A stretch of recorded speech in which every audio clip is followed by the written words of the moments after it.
ఈరోజు దీపక్ రావు గారు మన మధ్యన లేకపోవడం అనేది ఇక్కడ కూర్చున్న వివిధ అసలు ఎవరికొకరికో సంబంధం లేని సమస్యలు ఎక్కడెక్కడి నుంచో వచ్చినప్పుడే వారి యొక్క జీవన శైలి ఎంతమంది హృదయాలలో వారు ఉన్నారనేది మనకు అర్థమవుతుంది.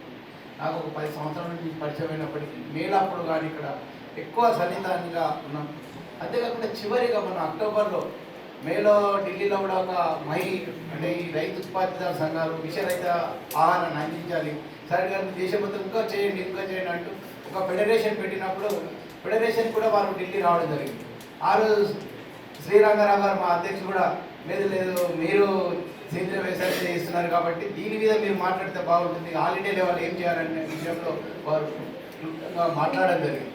అంతేకాకుండా నిజంగా నాకు దురాదృష్టం అనుకుంటాను, ఎందుకంటే వాడిని చివరి అంతిమ దర్శనం చేసుకునే అదృష్టం కూడా నాకు కలగలేదు. ఎందుకంటే అప్పుడు నేను మాలాలు ఉన్నాయి, చాలామంది చెప్పలేదు కూడా జరిగిందని, ఎందుకంటే చెప్పకూడదు అనేదంటే నేను అనుకోకుండా వాట్సాప్లో పేరు దాంట్లో పెట్టినప్పుడు చూడడం జరిగింది. మన కిసాన్ సంఘ్ కార్యకర్తలు చాలామంది కూడా అక్కడ వెళ్ళారు, గోదాడ కూడా వెళ్ళి అంతిమ యాత్రలో పాల్గొన్నారు.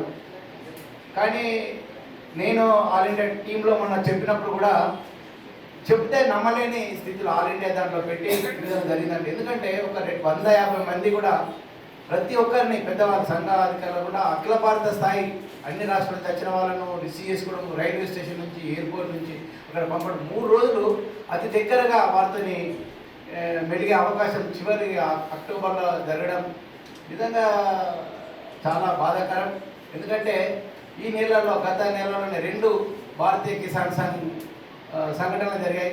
ఒకటేమో అన్ని తపస్సి బండారు కేశవరావు గారని కరీంనగర్ 101 సంవత్సరంలో చనిపోయారు. రాష్ట్ర ఉపాధ్యక్షులు, రకరకాల జిల్లా అధ్యక్షులు రకరకాల బాధ్యతలు నిర్వహించి రైతులకు సేవ చేశారు. మరి ఈరోజు నేను ఈ నెలలో 20 జరగబోయే సంతాప సభలు పేర్లు పంపిస్తే ఎవరెవరు దేశం మొత్తం మీద ఎవరెవరు చేశారు, పాత కార్యకర్తలు మన నుంచి వెళ్ళిపోయారు అనేది అడిగినప్పుడు సరే 101 సంవత్సరం వేరు, కానీ ఈ 40 సంవత్సరాల వయసున్న దీపవరరావు గారు చనిపోవడం ఏదైతుందో మీ కుటుంబ సభ్యులకే కాదు మా అందరికి కూడా చాలా బాధాకరం. ఈ సమాజానికి భారతీయ కిసాన్ సంఘ్ కూడా తీరని లోటు.